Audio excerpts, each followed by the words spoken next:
حجر بن عدی رضی اللہ عنہ کا جرم مولا علی علیہ السلام سے وفاداری۔ رسول اللہ صلی اللہ علیہ وآلہ وسلم اور حضرت علی کے نہایت وفادار ساتھی تھے۔ حضرت علی کی شہادت کے بعد جب حکومت معاویہ بن ابی سفیان کے ہاتھ میں آئی تو بعض علاقوں میں ایک سرکاری پالیسی کے تحت ممبروں سے حضرت علی علیہ السلام کے خلاف باتیں کی جانے لگیں۔ کوفہ میں اس وقت گورنر زیاد ابن ابی ہی تھا جو اس پالیسی کو سختی سے نافذ کر رہا تھا۔ حجر بن عدی رضی اللہ عنہ ایک نہایت عبادت گزار اور حق گو انسان تھے۔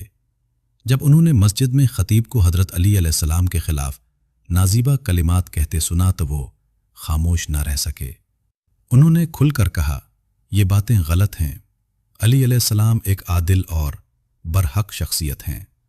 یہ ایک پرامن حق گوئی تھی، مگر اس وقت کے حالات میں اسے بغاوت سمجھا گیا۔ گورنر زیاد بن ابی ہی نے حجر رضی اللہ عنہ اور ان کے چند ساتھیوں کو گرفتار کر لیا۔ ان پر حکومت کے خلاف بغاوت کا الزام لگایا گیا۔ انہیں زنجیروں میں جکڑ کر کوفہ سے شام بھیج دیا گیا، جہاں فیصلہ معاویہ بن ابی سفیان کے دربار میں ہونا تھا۔ آخر کار حکم جاری ہوا اور حجر بن عدی رضی اللہ عنہ کو ان کے چند ساتھیوں سمیت شہید کر دیا گیا۔ روایات کے مطابق انہوں نے پہلے نماز ادا کرنے کی اجازت مانگی، نہایت اطمینان اور یقین کے ساتھ اپنی جان اللہ کی راہ میں قربان کی۔ یہ واقعہ اس لحاظ سے بھی اہم ہے کہ ایک جلیل القدر صحابی کو سیاسی اختلاف کی بنیاد پر قتل کیا گیا۔